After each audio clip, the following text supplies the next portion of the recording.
ಮಹರ್ಷಿಗಳು ಅಂದರೆ ಎಲ್ಲ ಪುರಾಣಗಳನ್ನು ತಿಳಿದುಕೊಂಡಿರ್ತಕ್ಕಂಥ ಋಷಿಗಳಿಗೆ ಸೂತ ಮಹಾಮುನಿಗಳು ಅಂತ ಕರೀತಾರೆ. ಆ ರೀತಿಯಾಗಿ ಸೂತ ಮಹಾಮುನಿಗಳು ಒಂದು ಗುರುಕುಲವನ್ನು ನಿರ್ಮಾಣ ಮಾಡಿಕೊಂಡು ಅಲ್ಲಿ ತಮ್ಮ ಅಪಾರವಾದ ಶಿಷ್ಯ ವರ್ಗದವರಿಗೆ ಪ್ರತಿದಿನವೂ ಸಹ ಪಾಠ ಪ್ರವಚನಗಳನ್ನು ಮಾಡ್ತಾ ಇರ್ತಾರೆ. ಹಿಂದೆಲ್ಲ ಮಕ್ಕಳನ್ನು ಸ್ಕೂಲಿಗೆ ಕಳಿಸ್ತಾ ಇರಲಿಲ್ಲ, ಚಿಕ್ಕವರ ದೊಡ್ಡವರಾಗ ತನಕ ಗುರುಕುಲಕ್ಕೆ ಬಿಡ್ತಿದ್ರಲ್ಲಿ ಅವನು ಎಲ್ಲ ವಿದ್ಯೆಗಳನ್ನು ಕಲಿತು ತದನಂತರ ಮನೆಗೆ ಹಿಂದಿರುಗಬೇಕಿತ್ತು. ಆ ರೀತಿಯಾಗಿ ನೈಮಿಷಾರಣ್ಯ ಅಂತಕ್ಕಂಥ ಒಂದು ಅರಣ್ಯ ಪ್ರದೇಶದಲ್ಲಿ ಒಂದು ಗುರುಕುಲವನ್ನು ಮಾಡಿಕೊಂಡು ಅಲ್ಲಿ ಪ್ರತಿದಿನವೂ ಸಹ ಪಾಠ ಪ್ರವಚನ ಮಾಡುತ್ತಾ ಇರುತ್ತಾರೆ.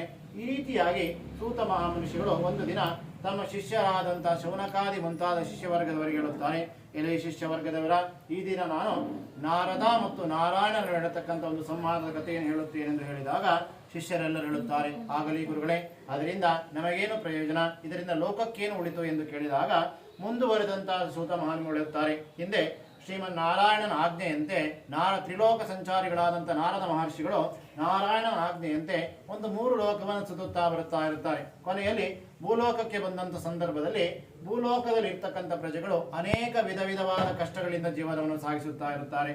ತಿನ್ನಲಿಕ್ಕೆ ಅನ್ನವಿಲ್ಲದೆ, ಕೃಷಿಗೆ ಯೋಗ್ಯವಾದಂಥ ಭೂಮಿ ಇಲ್ಲದೆ, ಅವರವರ ಕರ್ಮಕ್ಕೆ ಅನುಗುಣವಾದಂಥ ಪಾಪದಿಂದ ಜೀವನವನ್ನು ನಡೆಸುತ್ತಾ ಇರುತ್ತಾರೆ.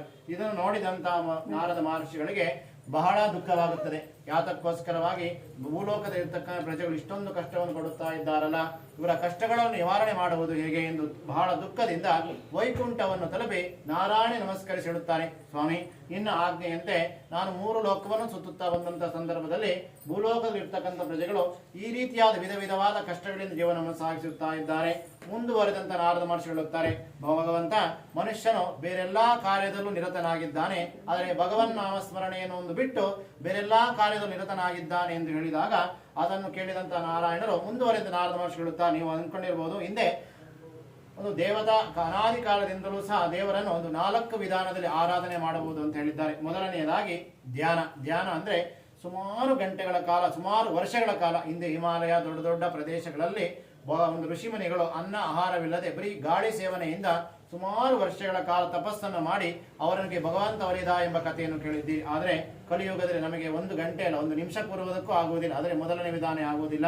ಎರಡನೆಯದಾಗಿ ಸಂಗೀತದಿಂದ ಭಗವಂತ ಒಲಿದ್ದಾನೆ ಎಂಬ ಕಥೆಯನ್ನು ಕೇಳಿದ್ದೀರಿ. ಉದಾಹರಣೆಗೆ ನೀವು ಉಡುಪಿಯಲ್ಲಿ ನೋಡಬಹುದು, ಕನಕದಾಸರು ಭಕ್ತಿಯಿಂದ ಮನತುಂಬಿ ಆಡಿದಾಗ ಕೃಷ್ಣ ಪರಮಾತ್ಮನು ಕನಕನ ಕಿಂಡಿಯ ಮುಖಾಂತರ ದರ್ಶನ ನೀಡಿದ್ದಾನೆ ಅಂತ ಕಲಿಯುಗದಲ್ಲಿ ನೀವು ಈಗ ನೋಡಬಹುದು. ಆ ರೀತಿಯಾಗಿ ಗುರುಮುಖೇನ ಸಂಗೀತವನ್ನು ಕಲಿತು ಭಕ್ತಿಯಿಂದ ಭಗವಂತನ ಧ್ಯಾನವನ್ನು ಮಾಡಿದಾಗ, ಭಗವಂತನ ಆವಾಹನೆ ಮಾಡಿದಾಗ ಭಗವಂತ ಅವನಿಗೆ ಒಲಿಯುತ್ತಾನೆ ಅಂತ ಎರಡನೇ ವಿಧಾನದಲ್ಲಿ ಹೇಳಿದ್ದಾರೆ. ಮೂರನೆಯದಾಗಿ ಸತ್ಸಂಗ, ಸದ್ವಿಚಾರಗಳು ಇಲ್ಲಿ ನಡೆಯುತ್ತವೋ, ಭಗವತ್ ಪಾರಾಯಣ ಇಲ್ಲಿ ನಡೆಯುತ್ತವೋ, ಭಜನೆಗಳು ಇಲ್ಲಿ ನಡೆಯುತ್ತವೋ, ಸಂಕೀರ್ತನೆಗಳು ಇಲ್ಲಿ ನಡೆಯುತ್ತವೋ, ಅಲ್ಲಿ ನಾವು ಪಾಲ್ಗೊಂಡಾಗ ನಮ್ಮ ಮನಸ್ಸು ಭಗವಂತನ ಚಿಂತನೆಗೆ ಒಳಪಡುತ್ತದೆ ಅಂತ ಮೂರನೇ ವಿಧಾನದಲ್ಲಿ ಹೇಳಿದ್ದಾರೆ. ನಾಲ್ಕನೆಯದಂದ್ರೆ ಈ ದಿನ ನೀವು ಮಾಡ್ತಕ್ಕಂಥ ಅರ್ಚನೆ, ಆಯಾ ದೇವರಿಗೆ ವಿನಾಯಕನಿಗೆ ಗರಿಕೆಯಿಂದ, ವಿಷ್ಣುವಿಗೆ ತುಳಸಿಯಿಂದ, ಈಶ್ವರನಿಗೆ ಬಿಲ್ವ ಪತ್ರೆಯಿಂದ, ಲಕ್ಷ್ಮಿಗೆ ಕಮಲದ ಹೂವಿನಿಂದ, ಆಯಾಯ ದೇವರಿಗೆ ಆಯಾಯ ಫಲಪುಷ್ಪಗಳಿಂದ ಗುರುಮುಖೇನ ಮಂತ್ರವನ್ನು ಕರೆದು ಶ್ರದ್ಧಾ ಭಕ್ತಿಯಿಂದ ಪೂಜೆಯನ್ನು ಮಾಡಿದ್ದೇ ಆದಲ್ಲಿ ಅವರ ಕಷ್ಟಗಳ ನಿವಾರಣೆ ಆಗುತ್ತದೆ ಅಂತ ನಾರದ ಮಹರ್ಷಿ ಹೇಳುತ್ತಾರೆ.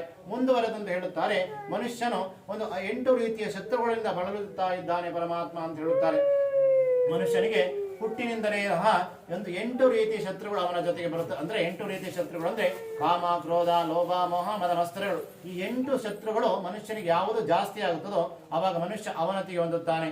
ಯಾವುದೇ ಒಂದು ಜಾಸ್ತಿ ಆದರೂ ಸಹ ಅವನು ಎಷ್ಟೇ ಮೇಲಿದ್ದರೂ ಸಹ ಕೆಳಗೆ ಬಿಡುತ್ತಾನೆ. ಮೊದಲನೇ ಕಾಮಕ್ಕೆ ಮೊದಲನೇ ಉದಾಹರಣೆ ರಾವಣನು ಮಹಾಮೇಧಾವಿ ಪಂಡಿತನಾಗಿರುತ್ತಾನೆ. 3 ವೇದಗಳನ್ನೂ ಸಹ ಸುಲಲಿತವಾಗಿ ಹೇಳುವಂತ ಮಹಾಮೇಧಾವಿ ಪಂಡಿತನಾಗಿರುತ್ತಾನೆ. ಆತ್ಮಲಿಂಗವನ್ನೇ ಧರೆಗೆ ತಂದಂತ ಗೋಕರ್ಣದಲ್ಲಿ ನೋಡಬಹುದು, ಆತ್ಮಲಿಂಗವನ್ನೇ ಧರೆಗೆ ತಂದಂತ ಮಹಾಪಂಡಿತನಾಗಿರುತ್ತಾನೆ. ಹಾಗೂ ಹಸ್ತವೇಣೆಯನ್ನು ಕಂಡು ಹಿಡಿದವನು ಸಹ ರಾವಣನೇ ಅಂತ ಹೇಳುತ್ತಾರೆ. ಹೀಗೆ ರಾವಣನು ಸೀತಾ ಸಂಹಾರವಾದಂತಹ ಸಂದರ್ಭದಲ್ಲಿ ಶ್ರೀರಾಮಚಂದ್ರನು ಸೀತೆಯನ್ನು ಕರೆದುಕೊಂಡು ಬರಲು ಲಂಕೆಗೆ ಬರುತ್ತಿರುವ ಸಂದರ್ಭದಲ್ಲಿ, ಈಗಿನ ತಮಿಳುನಾಡಿನಲ್ಲಿರ್ತಕ್ಕಂಥ ರಾಮೇಶ್ವರಂ ಎಂಬ ಪಟ್ಟಣಕ್ಕೆ ಬಂದಂತ ಸಂದರ್ಭದಲ್ಲಿ ಆತನಿಗೆ ಒಂದು ಸ್ವಪ್ನ ಕಾಣಿಸುತ್ತದೆ, ಒಂದು ಆಶೀರ್ವಾದ ನಡೆಯುತ್ತದೆ. ಎಲೈ ಶ್ರೀರಾಮನೇ, ನೀನು ಮುಂದೆ ಹೋಗುವಂತ ಕಾರ್ಯಕ್ಕೆ ಜಯವಾಗಬೇಕಾದ್ರೆ ಇಲ್ಲಿ ನೀನು ಈಶ್ವರನ ಪ್ರತಿಷ್ಠಾಪನೆಯನ್ನು ಮಾಡಿ ಮುಂದೆ ಹೋಗಿದ್ದೇ ಆದರೆ ನಿನ್ನ ಕಾರ್ಯಗಳೆಲ್ಲವೂ ಜಯವಾಗುತ್ತದೆ ಎಂದು ಹೇಳಿದಾಗ, ಯಾವುದೇ ಒಂದು ದೇವರನ್ನು ಪ್ರತಿಷ್ಠಾಪನೆ ಮಾಡಬೇಕಾದ್ರೆ ಒಂದು ತಿಳಿದ ಪಂಡಿತರು, ವೇದಾಧ್ಯಯನ ಪಂಡಿತರಿಂದ ಮಾಡಬೇಕು, ಸುಮ್ಮನೆ ಮಾಡಕ್ಕೆ ಬರುವುದಿಲ್ಲ. ಆಗ ಆ ಶ್ರೀರಾಮನು ರಾಮೇಶ್ವರ ಇರ್ತಕ್ಕಂಥ ಒಂದು ಜನರನ್ನೆಲ್ಲ ಕೇಳಿದಾಗ, ಸ್ವಾಮಿ, ಇಲ್ಲೂ ಯಾರೂ ಈ ರೀತಿಯ ಪಂಡಿತರು ಇಲ್ಲ, ರಾವಣ ಒಬ್ಬನು ಬಿಟ್ಟನೆ ಬೇರೆ ಯಾರೂ ವೇದ ಪಂಡಿತರು ಇಲ್ಲ ಎಂದು ಹೇಳಿದಾಗ ಶ್ರೀರಾಮನು ಪುನಃ ಲಂಕೆಗೆ ಹೋಗಿ ರಾಜ ಪೋಷಾಕಿನಲ್ಲಿ ಕುಳಿತುಕೊಂಡಿರ್ತಕ್ಕಂಥ ರಾವಣನಿಗೆ ನಮಸ್ಕರಿಸಿ ಹೇಳುತ್ತಾನೆ, ಸ್ವಾಮಿ, ನಾನು ಈ ರೀತಿಯಾಗಿ ಈಶ್ವರನ ಪ್ರತಿಷ್ಠಾಪನೆಯನ್ನು ಮಾಡಬೇಕೆಂದು ಅಂದುಕೊಂಡಿದ್ದೇನೆ ಎಂದು ಹೇಳಿದಾಗ ರಾಜಪೋಷಾಕಿನಿರ್ತಕ್ಕಂಥ ರಾವಣನು ನಾರು ಮುಡಿಯನ್ನು ಉಟ್ಟು ಬಂದು ಈಗಲೂ ಸಹ ರಾಮೇಶ್ವರಮಿರ್ತಕ್ಕಂಥ ಈಶ್ವರ ಲಿಂಗವನ್ನು ರಾವಣನೇ ಪ್ರತಿಷ್ಠಾಪನೆ ಮಾಡಿದ್ದೆ ಎಂಬ ಕಥೆಯನ್ನು ನೀವು ರಾಮೇಶ್ವರಂ ಹೋದ ನೋಡಬಹುದು. ಅಲ್ಲಿ 28 ಕೊಳಗಳೆಲ್ಲ ಇದಾವಲ್ಲೆಲ್ಲ ಇದೆ.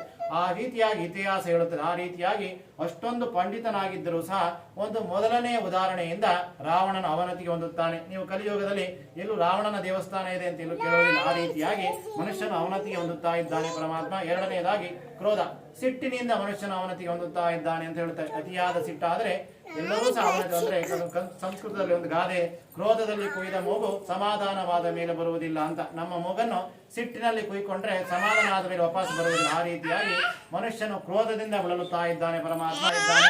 ಮತ್ಸರ ಅಂದ್ರೆ ಹೊಟ್ಟೆ ಕಿಚ್ಚಿನಿಂದ ಬೇರೆಯವರು ನೋಡಿ ನಾವು ಹೊಟ್ಟೆ ಕಿಚ್ಚು ಪಟ್ರೆ ನೋಡಿದವರು ಮೇಲೆ ಮೇಲೆ ಹೋಗ್ತಾ ಇರ್ತಾರೆ, ನಾವು ಕ್ಷೀಣಿಸ್ತಾನೆ ಇರ್ತೀವಿ. ಆ ರೀತಿಯಾಗಿ ಮನುಷ್ಯನು ಆ ರೀತಿಯಾಗಿ ಬಳಲುತ್ತಾ ಇದ್ದಾನೆ ಪರಮಾತ್ಮ.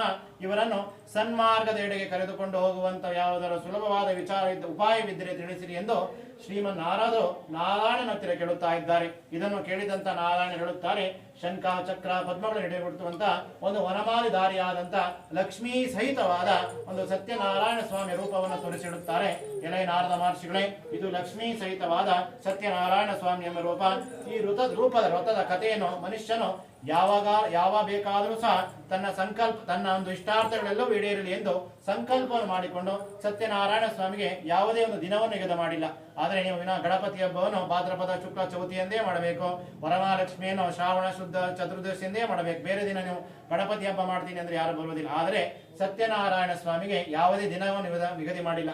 ಯಾವ ದಿನದಲ್ಲಾದರೂ ಸಹ ಮನೆಯ ಯಜಮಾನನಿಗೆ ಈ ವ್ರತವನ್ನು ಮಾಡಬೇಕೆಂದು ಸಂಕಲ್ಪವಾಗುತ್ತದೋ ಆ ದಿನ ತನ್ನ ಮನೆಯನ್ನು ತಳಿರೋ ತೋರಣಗಳನ್ನು ಸಿಂಗರಿಸಿ ಒಂದು ಮಂಟಪವನ್ನು ನಿರ್ಮಾಣ ಮಾಡಿ ವಿಪ್ರರಿಗೆ ಆಹ್ವಾನವಿಡಿ, ತನ್ನ ಬಂಧು ಮಿತ್ರರೆಲ್ಲರಿಗೂ ಆಹ್ವಾನವಿಡಿ ಪೂಜೆಗೆ ರವೆ, ಹಾಲು, ಸಕ್ಕರೆ, ಬಾಳೆಹಣ್ಣಿನಿಂದ ಮಾಡಿರ್ತಕ್ಕಂತಹ ಒಂದು ಸಿಹಿಯಾದ ಪದಾರ್ಥವನ್ನು ತನಗಿಂತ ಕಾಲು ಪಟ್ಟು ಜಾಸ್ತಿಯನ್ನು ಮಾಡಿ ಬಂದಂತವರೆಲ್ಲರಿಗೂ ಭಜಿಸಿ ತದನಂತರ ನಾನು ಭಜಿಸಿದ್ದೇ ಆದಲ್ಲಿ ಅವರ ಕಷ್ಟಗಳೆಲ್ಲವೂ ನಿವಾರಣೆ ಆಗುತ್ತದೆ ಎಂದು ನಾರದ ಮಹರ್ಷಿಗಳಿಗೆ ಶ್ರೀಮನ್ನಾರಾಯಣರು ಹೇಳಿದರು ಎಂಬಲ್ಲಿಗೆ ಸ್ಕಾಂದಾಪುರಾಣದ ರೇವಾಂಗಿರತಕ್ಕಂತಹ ಸತ್ಯನಾರಾಯಣ ಸ್ವಾಮಿಯ ಪ್ರಥಮ ಅಧ್ಯಾಯ ಸಮಾಪ್ತಿ. ಲಂ ಪೃಥ್ವ್ಯಾತ್ಮನೇ ನಮಃ.